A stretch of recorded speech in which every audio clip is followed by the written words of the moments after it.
Okay. Hello everyone. My name is Kidi, and today I'm going to talk about why I switched from a positive RR to a negative one. So before I get into that, I kind of want to talk about how I was trading prior to negative RR. A lot of you may know, may not. I was trading Doyle Exchange's strategy, the supply and demand. Yes, I know, another supply and demander, but it's pretty simple, straightforward, and easy. And I was, making a valiant effort to abide by his strategy, like to the T. And I just remember not having a lot of success in the beginning because I was watching, just his YouTube videos, his $10 to 1,000 series. I was just watching that on repeat, and I felt like I had the strategy down. So I was just like, all right, let me go and execute this on live. Yeah, that didn't end up well. It was like, first of all, and I was in the beginning of my whole entire journey, so I was trading a lot. And as I realized, Doyle only trades like 1 to 3 times in a day, like, you know what I mean, usually only once. And so at the beginning I was just doing like all that stuff, and I was not winning at all. There's sometimes I would win, and I remember, being so happy to have a win, go on Instagram and see Doyle take the same trade or just be in the same area as me, and we both won. It was like, yeah, exciting, awesome. Like, I'm getting it, even though I was like losing damn near all the time. That happened for some time, and then I was just not doing good, and I just found this pattern of just not like being in the right area but having the opposite trade. Like if I thought we were going for sells, we go for buys, and vice versa. So I finally decided to, this started this year, January 2025. I finally decided to, purchase his Discord. It went up. Like, the first time he started talking about it on his channel was like $60. When I go to check now, it was $75. I was like, god damn, I didn't know you had a price increase. So yeah, so it went up from $60 to $75. I went in there, and yeah, it changed my trading. Like, being able to be in a live trade with him and see, the stuff that he's thinking, and, there's webinars and all that stuff, and there's people. The main thing that really helped me was the fact that I could ask questions, like my own questions, in some of the community channels, and get people to reply back to them, because a lot of times you watch these videos and it's just not related to anything that you have a question on. But yeah, so that was a great opportunity. So I would like I mentioned, I started in January in that thing, and then I ended it in April because I found out that I was getting fired and stuff. No, I didn't find out in April. It was more so like I wanted to save money for trading, like my own personal account. So I needed to cut back on things, even though, it's educational, but it's just like I felt like I had a good grasp on everything, and it was just kind of, I wasn't even using it like that really, because the Discord was a little bit like too noisy, too much people here and there, and my self-worth was getting a little bit, it was all over the place. So ended that, and then I decided to just kind of trade like how he trades, but just on my own, and that was going okay for some time. But it just didn't feel right. Like, I had a system, I was winning more trades than I was losing, so that was awesome. I was still at this time very emotional, so I was, FOMO, greed over trading, all those things was still affecting me at a bigger, higher rate. My win rate at the time, I mean, if you look at my P&L calendar, it looks better than how I felt, right? Like, at that time, if I traded 16 times within the month, I probably lost like 4 or 5 times. So it looked pretty good. But emotionally, like, I know that oh, there were some trades that I over leveraged on. There's some trades that I FOMO'd into.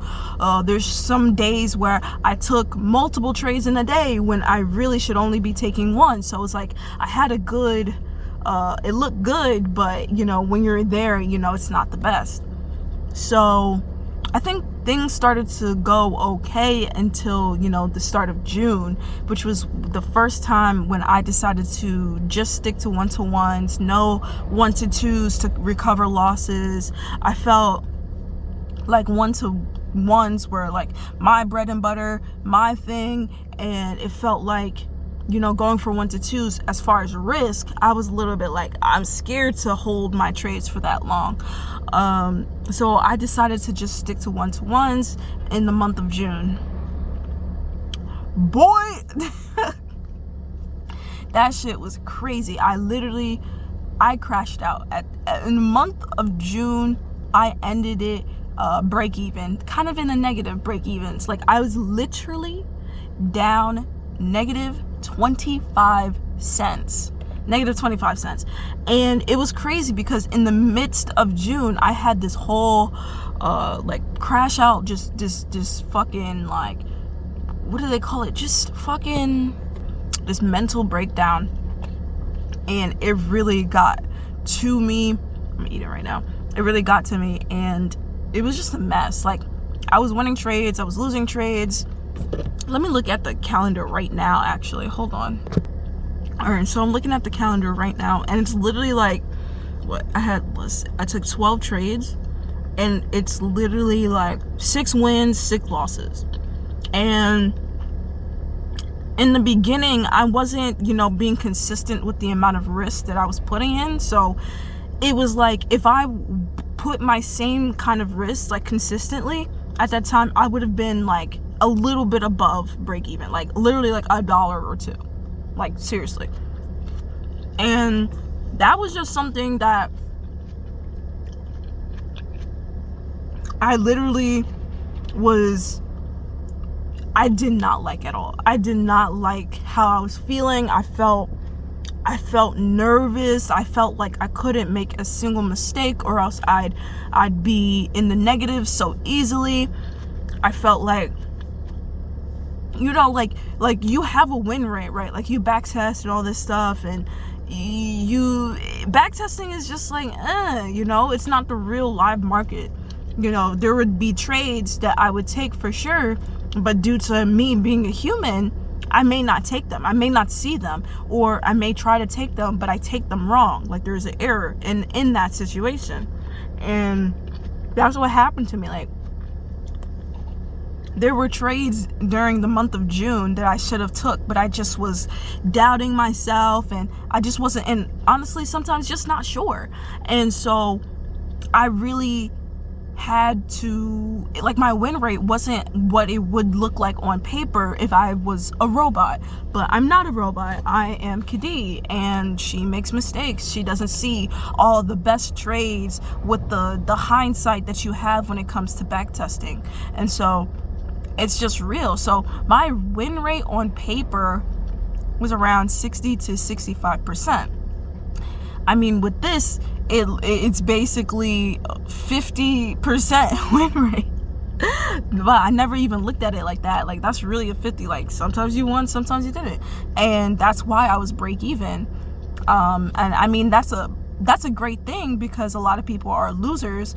But it's like, for me, it's like, I don't want to be break even. I mean, granted, it was way better than how I was previously. I mean, it's a good place. It's good to be a break even trader, right? But I don't want that shit. So, learning about, once you become a break even trader, now you have to go and focus on your losses and this, that, and the third. So I was just like, all right, bet.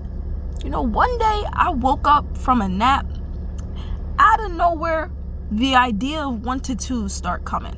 1-to-2s, and I just, like, randomly, I don't look at videos of 1-to-2s or try to do that stuff, but the idea came in. And when this happens to me, because this has happened to me in the past, when ideas come out of nowhere, especially from after waking up from a nap, I look into them. I take them because I feel like that's a sign for me to go down that path. And that's exactly what I did. I started like asking ChatGPT about, you know, the logic, the math side of it, you know, like the expectations, like what does this mean? What does it look like? And I just remember them telling me like, oh yeah, like you only need like a 40% to be profitable. And I just remember being like, what? I only need a 40%? Bro, I'm trying, like me at supply and demand 1-to-1s type shit and up.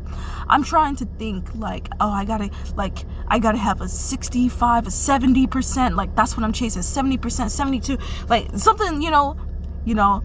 And so to see that for 1-to-2s, you only need a 40%.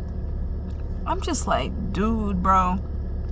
Like, this sounds enticing. Like, I can lose more than I win and I still can be profitable. Like, that sounds like something that's awesome, bro, for real. And so, like, that's exactly what I did. I started implementing it. I actually made a whole new strategy off of it. It was like the fair value gaps, like kind of, yeah, like I was trading those, and I was looking at it as far as like 1-to-2s, taking 1-to-2s.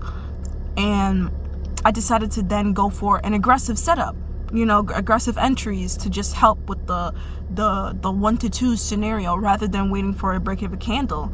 You know, a lot of the times, you just with the price entering into the zone, it can give you that 1-to-2, right? So I remember back testing this, and I just remember going crazy, like absolutely crazy.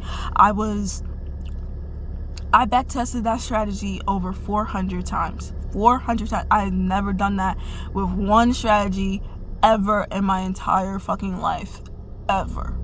I was so determined to make this work for me, to get what the win rate that I needed and to see. And I just remember it was like hovering around 44 to 46% always.